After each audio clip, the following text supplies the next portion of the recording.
চলে এসেছি নতুন একটি ভিন্ন রকমের ব্লগ নিয়ে। আমাদের এখানে মেলা, মাহেন্দ্রা মেলা, আর মেলাতে এসে পান খাবো, তাই চলে এসেছি দোকান। ছোটোবেলা যখন মাহেন্দ্রা মেলা হতো, ঠিক তার 7 দিন আগে থেকেই মনের ভিতর এক অন্য আনন্দ হতো। বন্ধুদের তখন একটার কথাই টপিক ছিল, বন্ধুদের মধ্যে তখন একটাই টপিক থাকতো আমাদের, যে জানিস এই দিন মেলা হবে, মাহেন্দ্রা মেলা। এক বন্ধু তো বলল যে আমি বাবাকে বলেছি আমাকে 20 টাকা দিবা। অপর একজন বন্ধু বলতো আমি বাবাকে বলতে পারবো না, তাই মাকে বলেছি, এখন মা যে কত টাকা দেবে জানি না। আর এক বন্ধু বলতো মেলার দিন আমার পিসি আসবে আমাদের বাড়িতে। তখন আমি বলতাম তাহলে তো তোর পিসি তোকে ভালোই টাকা দেবে। তখন সব বন্ধুরা মিলেই কখন মেলায় যাব সেটা ঠিক করতাম। তারপর ঠিক করতাম যে মেলায় গিয়ে কী খাবো। সব মেলার 7 দিন আগে থেকে ঠিক করতাম আমরা। বড় হওয়ার সঙ্গে সঙ্গে যেন তিল তিল করে কমে গেল সেই আনন্দগুলো আমাদের মধ্যে থেকে। আমি সচরাচর ঘুম থেকে 8টার দিকেই উঠি। রাত্রিবেলায় নিশাচর প্রাণীর মতো জেগে থাকি, তো তাই একটু দেরিতেই উঠি। সকাল তখন 7টা, কানে হালকা হালকা করে একটি গান ভেসে আসছে, মা কালীর গান। কিন্তু আজ সকাল 7টায় ঘুম থেকে উঠে গেছি আমি। মনে আনন্দ থাকলে দেখবা যে কেমন যেন ঘুম খাবার একটু কমই হয়। ঘুম থেকে উঠে দেখি মা কালীর মন্দির সেজে উঠেছে এবং যা দেখতে খুব সুন্দর লাগছিল। একটা উঁচু বটগাছের মাথায় 2-4টে মাইক লাগিয়েছে, আর সেখান থেকে গান ভেসে আসছে। দোকানদারেরা তাদের জায়গা নিয়ে নিজেদের মধ্যে ঝামেলা শুরু হয়ে গেছে, তাদের মধ্যে কে কোথায় দোকান দেবে। আবার কেউ কেউ আগের দিনই দোকানের জায়গা বাছাই করে গেছে। সকাল থেকেই পূজা শুরু হয়েছে। ভক্তরা ভোগের ডালা নিয়ে দলে দলে আসছে মাকে পূজা দেওয়ার উদ্দেশ্যে। সারাদিন ধরে বিভিন্ন কাজকর্মের কারণে মায়ের মন্দিরে যাওয়ার সময় পাই না। কিন্তু সকালবেলায় ভেবে নিয়েছিলাম যে সারাদিন যতই কাজ করি না কেন, সূর্য অস্ত যাওয়ার সময় অর্থাৎ বিকেলবেলা মায়ের মন্দিরে হাজির হবই। যেমন তেমনি কাজ, যেমনি ভাবনা তেমনি কাজ। এবং যথাসময়ে হাজির হয়ে গেছি। দেখি ভক্ত খেলা শুরু হয়েছে। তবে মেলাতে যাই হোক না কেন, মেলাতে বিভিন্ন দোকান বসলেও সবচেয়ে আমার পছন্দের সবচেয়ে প্রিয় দোকানগুলি হলো খাবারের দোকান, তবে সেটা মিষ্টি খাবারের দোকান। বন্ধুবান্ধব বলতে ছোটোবেলার যারা সঙ্গী ছিল তারা বেশিরভাগই আছে কাজের সূত্রে বিভিন্ন জায়গায়। তবে পাড়ার কিছু ছোটো ভাইরা আছে, তারা বলেই রেখেছিল যে তাদের সঙ্গে ঘুরতে যাব, আমার সঙ্গে তারা ঘুরতে যাবে। তাই সন্ধেবেলা যখন হলো সবাই হাজির হলো, সবাইকে সঙ্গে নিয়ে হাজির হয়ে গেলাম মেলাতে। তো তোমরা দেখো, খুব ভালো লাগবে তোমাদের। তবে মেলাতে কিছু কিছু নতুন রকমের দোকান বসেছে, যেমন লস্যি, ফায়ার পান আরও ইত্যাদি নানা নানা দোকান। আমাদের মন্দিরের আশেপাশে বেশ কয়েকটি গ্রাম আছে, সেই কারণে মেলাতে ভিড়ও বেশ হয়। খুব কম ভিড় হয় না বলেই বলা যায়। এবং সকাল 10টা থেকে যে ভক্ত খেলা শুরু হয় এবং সারাদিন শেষে সূর্য অস্ত যাওয়ার পর সন্ধ্যা 8টা নাগাদ আমাদের মন্দিরের পাশে একটি পুকুর আছে এবং একটা শ্মশানও আছে। সেই শ্মশানে রাত্রি 8টা নাগাদ শ্মশানের ওখানে একটি ঘাট আছে আমাদের পুকুরের ধারে। সেই ঘাটে গিয়ে ভক্তরা স্নান করে তাদের ভক্তনাশ শেষ করে। NH 512-র ধারে কিছু চাষের জমি আছে, সেই জমিতেই মেলার সমস্ত দোকান বসে। এবং NH 500-র ধারে একটি রাস্তা নেমে গেছে ধারের বাঁ দিক দিয়ে, সেই রাস্তার ধার দিয়ে মেলাতে যাওয়ার রাস্তা। সমস্ত লোকজন সেই রাস্তা দিয়ে সোজা লাইন ধরে সকল মানুষজন নেমে যাচ্ছে তাদের প্রয়োজনীয় জিনিসপত্র কেনবার জন্য। মন্দিরের আশপাশ সমস্ত জায়গা জুড়ে প্রচুর লোকের সমাগম হয় সেই দিনটিতে। সেই সমাগমকে সামাল দিতে মেলা কমিটিকে দিব্যি হিমশিম খেতে হয়। মেলাতে গিয়ে আমরা বিভিন্ন দোকানে ঘুরছিলাম, যদিও আমাদের কিছু প্রয়োজন ছিল না, তবুও দোকানগুলোকে দেখতে খুব ভালো লাগছিল। খুব সুন্দরভাবে সাজিয়েছিল দোকানগুলোকে। এবং সেই মেলাতে যে জিলাপি ভাজা হচ্ছিলো, জিলেপি, বিভিন্ন রকম যে মিষ্টির দোকান ছিল, তোমরা যেগুলো আগে ভিডিওতে দেখেছো, সেগুলো খুব টেস্টি খাবার এবং সেই খাবারগুলোকে খেতেও খুব মজা লাগে। এবং তো চলো তোমরা দেখতে থাকো ব্লগটি, তোমাদেরকে অবশ্যই ভালো লাগবে ব্লগটি, সম্পূর্ণ ব্লগটি দেখো তোমরা। আর হ্যাঁ গাইজ, প্লিজ আমার এই ইউটিউব চ্যানেলটিকে অবশ্যই সাবস্ক্রাইব করে দিও।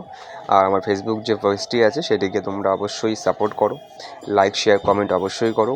এবং যে ভিডিওগুলো কেমন হচ্ছে, ভালো লাগছে কি লাগছে না, সেগুলো একটু কমেন্টে জানিও প্লিজ। তাহলে বুঝতে পারবো যে তোমরা ভিডিওগুলোকে দেখতে পছন্দ করছো।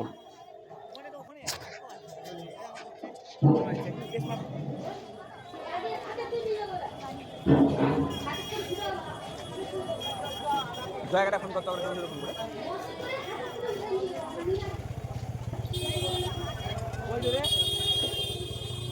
মেলা দিন একটা সিয়ার জন্য আধা ঘন্টা লাগে,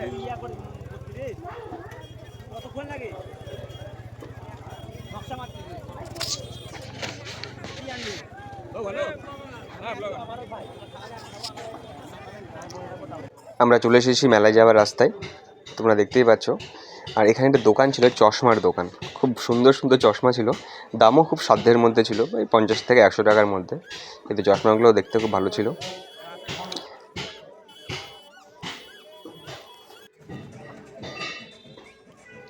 এবং সবার মধ্যে মেলাতে সবারই মনে হলো যে কিছু তো খাওয়া যাক এবার মেলাতে কিছু। তো হঠাৎ করে আমার মাথায় একটা প্ল্যান আসলো, আমরা প্রত্যেকবারই বন্ধুরা মিলে পান খেতাম মেলাতে ছোটোবেলাতে। তো মিষ্টি পান খেতাম, তবু সেটাতে কোনো রকম জর্দা ফর্দা বা কোনো নেশা জাতীয় কোনো জিনিস থাকতো না, শুধু মিষ্টি পান থাকতো। তো সেখানে গিয়ে দেখি একজন মিষ্টি পানের দোকান দিয়েছে। তো সবাইকে বললাম যে তোরা পান খাবি? তো সবাই বললো হ্যাঁ খাবো। তো ওই জন্য আমিও পানের অর্ডার দিয়ে দিলাম এবং পানটি খাওয়ালাম আমি নিজের তরফ থেকে সবাইকে, যেহেতু সবাই ঘুরছিলাম একসঙ্গেই। তো দেখো তোমরা পান বানানোর স্টাইলটা দেখো। এবং পান খেতে আমার খুব ভালোই লাগে, মিষ্টি পান খেতে খুব ভালো লাগে। অন্যান্য পান আমি খেতে পারি না, কারণ অনেক সময় মুখ জ্বলে যায় পান খাওয়ার সময়। তো তোমরা দেখতে থাকো ভিডিওটি অবশ্যই, আর কেমন হয়েছে দেখো। কিছুদিন আগে আমি মহেন্দ্রা মন্দিরের যে ভিডিওটি করেছিলাম, আপলোড করেছিলাম ফেসবুকে, তোমরা সেটা দেখেছো। এবং তোমাদেরকে সেই ভিডিওতে আমি বলেছিলাম যে মহেন্দ্রা মেলার যে মেলাটা হয় আমাদের এখানে, সেই মেলার সম্পূর্ণ ব্লগ ভিডিওটি করে এবং সেটা তোমাদেরকে দেখাবো। তো সেই হিসেবেই আমি সেই সম্পূর্ণ ব্লগটি করেছি এবং করে ফেসবুকে আপলোড করেছি। তো আর কিছু বলার নেই, তো দেখতে থাকো, দেখা হচ্ছে পরের ভিডিওতে।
হ্যাঁ, এই ফ্যানটা হলে ভালো হয়ে যাবে, রাত্রে ফ্যানটা কিনতে হবে না।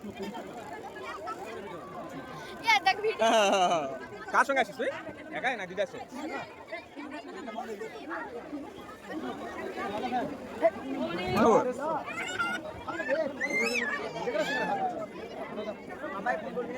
না এখন করবো না, না দরকার লাগবে না। আপনার ভালো আছো দাদা? ভালো আছো?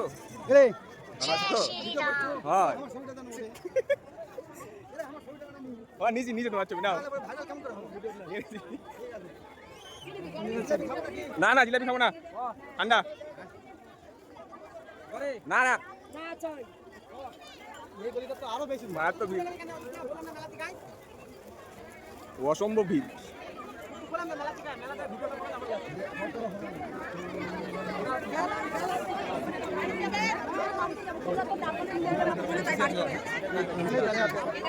ভিড় আমি বেশি হয়ে গেছে না কমে গেছে? আইডিয়া তোমার কিছু একটা মিস্টেক হচ্ছে, আঁকা বাঁকা উঠে।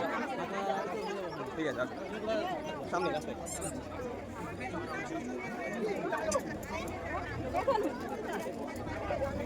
চলো। সাইকেল কি করা যাবে? হ্যাঁ, পেট্রোল তুলতে হবে শুধু।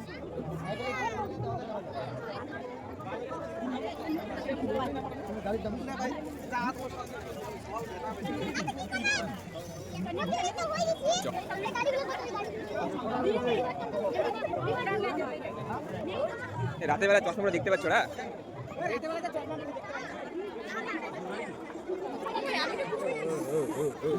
খেলাধুলা কিছু আসেনি? ওইদিকে কোন দিকে? না না ওই আরে বল খেলে না, গ্লাস খেলে। ঠিক আছে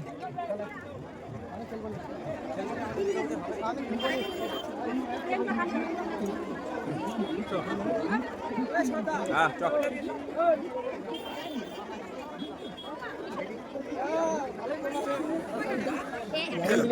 চল চল বেরো বেরো বেরো চলে হয়ে যাবে